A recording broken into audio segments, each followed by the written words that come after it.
Welcome to the Agent Leader Podcast, the podcast to help you, the independent insurance agency leader, to help you gain clarity, to build consistency, and to make a commitment to become your best version possible. My name is Brent Kelly. I'm your host. It is my honor to be with you today. I cannot wait to share some of this content today. In fact, this content today is in association with an article that will be coming out in Rough Notes magazine. If you don't know, I also participate along with Roger Sitkins in the Rough Notes magazine, and we do a monthly article. And this article that'll be coming out is what I'll be talking about today. And, we talk so much about agency development and team development and personnel development. The number one job of an agency leader is to develop your people. And so today I'm going to talk about one aspect of this is how to run effective, efficient, productive sales meetings, right? How can you run sales meetings? And we're going to talk all about the why, the how, the what of sales meetings. Now, before I get into the sales meeting content, I do want to make sure that you, the agency leaders, understand we're looking for growth partners for 2023. And one of the things that we are refocusing our efforts around in 2023 is to go deeper with the growth-minded independent insurance agency leaders. And we've got some great partners we've been working with for years, and we want to expand that network. And we want to go deeper with the right type of agencies. So if you're an agency, you're looking to gain alignment, you're looking to get your producers to be true producers, if you're looking to maximize profitability and efficiency, if you're looking to have a set offense, a sales playbook that you can truly create a differentiated approach in the marketplace, and you want to be surrounded by other great agencies that'll help you and mastermind, go to sitkins.com/experience, sitkins.com/experience, and book a strategy call. Just see if this is something that might be a fit for you and your agency as you move forward. Again, we would love to be a part of your growth strategies moving forward. All right, so let's get into the content today. I mentioned we're all about development. That's what we teach, development. How do we develop people? Well, today I want to talk about sales meetings. And let's face it, it's for many agencies, many producers, the words sales meetings don't strike a woohoo, I can't wait.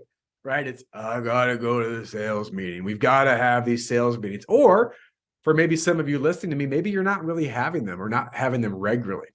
And, you talk about why do producers not like sales meetings? Well, I think oftentimes it's because of a lack of focus. There's not really a point to them. The meetings themselves aren't really helping them earn more business is what it's all about for producers. Many cases, leaders may be more concerned about what they have to say rather than what the producers need or want to hear, or how can we truly inspire and affect them to greatness. And so here's one last thing. I think oftentimes meetings are filled with things that could be shared in an email, right? Or a piece of paper. So we're going to talk about this today because why should you have them? Well, I think one of the biggest reasons you should have them is because if you're a sales organization, and let's face it, many agencies are really great service organizations that happen to do sales versus great sales organizations that provide great service. Right? It doesn't have to be an either or, it's a both and. But we can't service great business, right, if we don't get sales and we don't continue to replicate things that we need to replicate. So, part of this is this. What makes a great sales meeting? Why have them? Well, we are a sales organization, number one. Number two, we believe in people development. And that, the number one goal of a great sales meeting should be that your producers leave that meeting a better producer than when they got there. If that producer, again, you may have one producer, you may have 50 producers, but if a producer in your sales meeting as a leader doesn't leave that meeting a more equipped, a more educated, a more empowered salesperson, producer than when they got there, then it wasn't a very good sales meeting, right? So that's the why, right? There's a commitment to sales culture and there's a commitment to developing our people. But how do we structure? Because I think this is where a lot of agencies, they get stuck. Like, I don't know. Well, first of all, these meetings should be weekly, and that's spelled W-E-E-K, not W-E-A-K. Right. So part of this is, well, we typically have a meeting and maybe we do it once in a while. And here's what happens in the real world. We hear this all the time is, well, we used to have them and then we skipped a few and then we skipped some more and realized it wasn't that big of a deal and we were doing okay anyway. right? That's not a proactive, structured approach, right? The meeting should also have a purpose. There should be an agenda to these meetings, and I'm going to go through some ideas of that in a minute. What about duration? Well, this is up to you. Depends how many producers you have and all those kind of things. But I think you can get a lot done in an hour, right?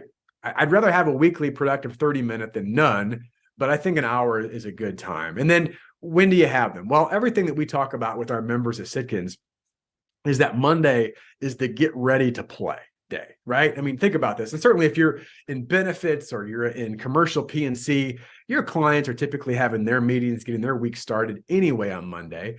So let's make Monday a day that we are, we're having our sales meetings. We talk about having a high performance team meeting between sales and service. We're getting our stuff ready. We're reviewing documents. We're getting our schedule lined up, although we maybe had that done before the week begins, but we're reviewing some things as we get into the week. It's a get ready to play. Are there exceptions? Sure, things happen, but we really want this to be something that's a weekly meeting that's happened on Monday about producer development, right? Our commitment as an agency leadership team is to help you go get more sales, to help you be better. This meeting is going to be a big part of helping you do that, right? So with that being said, well, what do we talk about? I mentioned a little bit earlier that what often happens is that because there's not an agenda, because there's not a clear purpose, the meeting turns into randomness, wandering. Maybe we talk about a hit list, right? Things that could be shown in an email or delivered in a piece of paper or a quick conversation are now, they don't apply to everybody. And all of a sudden you've got most people checking out within a minute or two of the meeting. They're looking at their watch. How soon do I get out of here? Then I can go out and do the important stuff that I have to do. Well, if I was part of a meeting, and I have been, that wasn't structured, that didn't have a purpose or a point to it, that didn't make me better or more informed of some kind, and when I left, that I would want to be there anyway, either, right? I mean, so the same thing is true with your producers, right? If you're leading these meetings, what would you want as a producer, right? What would you want? And like I said, so often what happens is that we go in, it's random, and they become complaint sessions, venting. This person didn't do this carrier didn't do this, blah, blah, blah, blah, blah. There we go. And so, I feel better because I vented. Did you get better? No, but I vented, right? So these meetings should be solution-minded, not problem-focused. Are we solution-minded? What's the solution? Now, again, it doesn't mean we don't address a problem, but are we going to dwell on the problem, or are we going to focus on solutions or possible solutions to that problem? How do we win, right? What's next for us? So let's go through some things that I'm going to talk about. 3 things that I believe should be in every sales meeting. And quite frankly, oftentimes these are things that are not in sales meetings, or at least we run out of time, so we never get to them. One of our great partners at the Sitkins Group, we had some conversations. I do some coaching, have meetings with the sales leaders every couple of weeks. And in talking about sales meetings and getting focused, one of the things we talked about is we've got to help the producers get better. And to do that, we should be doing some form of low risk practice, which in essence is role playing or conversations or working on things like, how do you present yourself if someone says, what do you do? How do you communicate your points of differentiation, right? What questions are you asking? Referrals. How do we earn and then ask for those in a professional, polite way that doesn't feel awkward or uncomfortable? Things that we know that if we did, we'd be a much higher level producer and a performer, and we get better results because it's about practice, right? Could you imagine, this may be a bad example, but could you imagine a football team that would go out to the field for practice and they wouldn't actually ever run a play? They would just kind of look at each other and talk about, like they would be, yeah, last week we should have done that. Yeah, I know. And you should do this. And here's some plays we should think about running. But we never actually practiced them. There was no reps, right? So to me, low risk practice should not be something that we might do.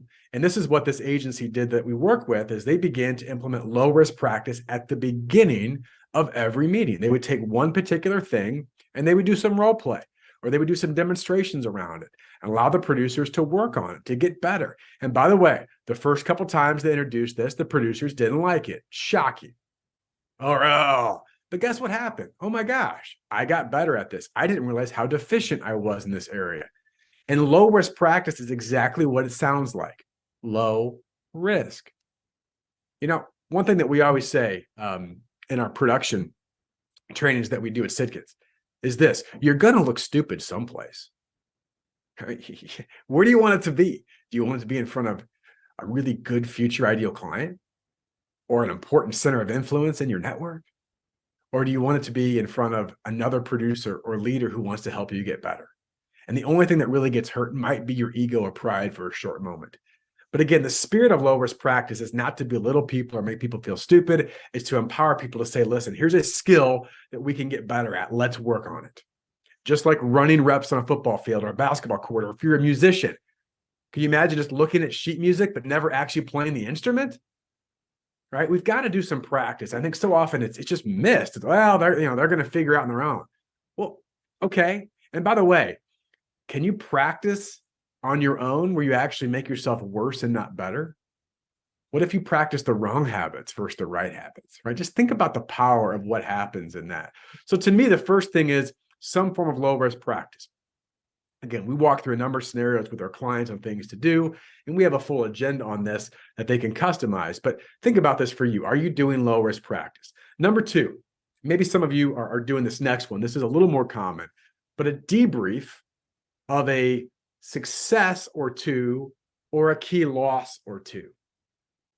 We can replicate victories and learn from success, but we can also certainly learn from our losses. So let's start with the success, because I think that's the obvious one. Most producers are okay sharing the success. Here's what I wrote. Here's why it worked. Here's how big it is. This is how cool I am. Again, I'm being tongue in cheek, but let's face it, there could be some truth to that as well. Versus taking a success. Hey, Sheila, you wrote this great account, this last week or two. Walk us through the process of how you did it. What were some key things you learned? What can the other people in this room learn from your success? Versus hiding our success. And again, not that it's done intentionally. I don't mean it that way, but let's face it, especially if you've got numerous producers in your office, it can be a great advantage, right? Because you can accelerate learning by sharing success. Tell me what you did. How did you do that? What was the key objection that you faced and how did you overcome that, right? Share the knowledge. Now, the flip of this is also talking about our losses, our failures. And most producers don't want to talk about this, but let's be clear here. Part of your job as a leader is to be open and transparent in the fact that we're all going to fail. We're all going to miss out on an account. We're all going to do something stupid. We don't want to repeat it though. Right? The only mistake in doing something stupid is doing it again. So if you did something, again, not even stupid, but just you didn't write an account, something fell apart, something didn't work, let's talk about it. John, you were working on this nice account. It felt like things were in the right place in our conversations, but it ended up going back to the incumbent, or it went to another agency. What happened? Let's walk through it. Now, we actually have a form we work with our clients on that's a debrief form that actually has all these different questions you could go through. And it's really interesting. Oftentimes you'll see with producers and sales leaders to a degree is what will happen is we didn't write an account and we'll blame the client or the potential client. Or we'll blame the market. We'll blame the carrier. Well, I had everything, but this is what happened. And because of that, I didn't write it. Or, the client screwed me, right? Again, there can be some truth to that. But when we go through a debrief form, what we typically find is there's an area or two or three that, quite frankly, we just didn't do right. We didn't get out early enough. We didn't qualify. We didn't, understand who the true decision maker was. I could go through a whole bunch of scenarios, but we just ask ourselves questions. And this is a really great learning experience to do in a sales meeting. And by the way, a sales improvement meeting, if I didn't say that before, a sales improvement meeting, right? So what are we doing to improve that? Well, here's what I learned. And what I realized is that, I never asked these 2 or 3 questions that I should have. I never qualified this.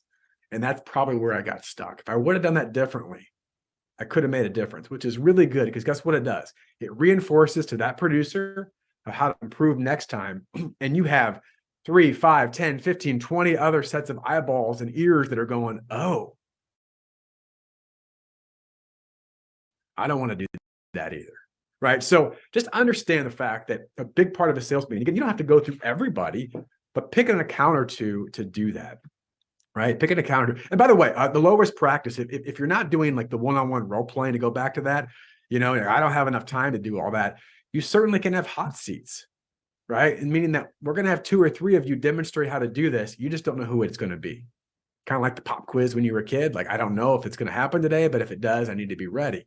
And it just creates that culture. We expect you, right, to be ready. If you're not ready, well, guess what? Then if you're called on, you may look a little silly in front of your peers, which again is still better than looking silly in front of your best clients or future clients, right? So that's a big one there is of sales. And the last one, again, I think many sales meetings do have this, but I think it still can be done better, is a review of market conditions and coverage issues, right? And part of this is not just looking at a hit list, but really having some conversations about where are some areas that maybe we could have some competitive advantages. And maybe it's market, maybe it's a condition, maybe it's a trend, maybe it's a unique coverage that someone was able to utilize in a way. And again, could that be shared with the entire sales team? Of course, right? Of course it could. And we can learn a lot. The big part of this, and I haven't used this term, we use it in other places, but is to unleash the collective genius of your sales team. Unleash the collective genius. Yeah, just let's say you got a sales team of 10 producers and we never talk about these things together. Well, I don't want to interrupt them and they're really busy. And, guess what? 1 hour a week to get your people together to do some skill improvement, to debrief wins and losses, and to share what's really happening in the market and coverage. Right? Think about that. The power potentially of that 1 hour that I got better at my craft. I learned something that from someone else that they messed up in or made a mistake, or there was a hurdle they didn't overcome in their sales process that now I want to be able to do this. And lastly is I just realized there's a certain coverage thing that I've gotten away from, or there's a market out there that, that we have in our office that I quite frankly kind of forgot about, or I haven't tapped into, whatever it is. I mean, it could be a number of things. But that to me is so important. Unleashing the collective genius. So those are the three things. You talk about the why. Well, because you're a sales organization. Because that's what sales organizations do, is we get better at sales. And to do that, we have sales improvement meetings. And I just love that term. I know it's a slight shift in the words, sales meeting. No, sales improvement meeting. Because every time we have a sales meeting, our producers leave that meeting a better producer than when they got there. How do we do it? Well, we do it weekly, right? We do it with purpose. We have a set duration, and we don't just skip them because it's inconvenient. Like, this is part of our culture. And again, typically you want to have these on a Monday when you're getting ready for the week. What do we do? Low risk practice, debrief, tapping into market conditions that we can share to unleash the collective genius. Now, I'll just ask you one of the things, and going back to the whole top thing. And, in the recent best practice study, Roger Sitkins and I did a podcast several episodes ago about reviewing the best practices study. And we talked about some of the agencies. These were the larger agencies. There was 45 of them, 20 million and larger in agency revenue. And they say, what does it really come down to? Well, people, culture, leadership. People, culture, leadership. And what do they really worry about? Well, they worry about profitability. Well, if you want to improve profitability, you improve your people. To improve your people, you improve your producers. To improve your producers, you have sales improvement meetings where every single week we are doing something to get our producers a little bit better than they were the week before. And I believe this. I heard this from John Maxwell years ago. There is nothing more powerful than compounding consistency. Again and again and again and again. Now, obviously, each of those agains, each week, we're getting a little bit better, whether it's 0.5%, 1%, whatever terms you want to use, a little bit better. Think about what your agency will look like with compounding consistency of sales improvement meetings 3 months from now, 6 months from now, 1 year from now, 2 years from now.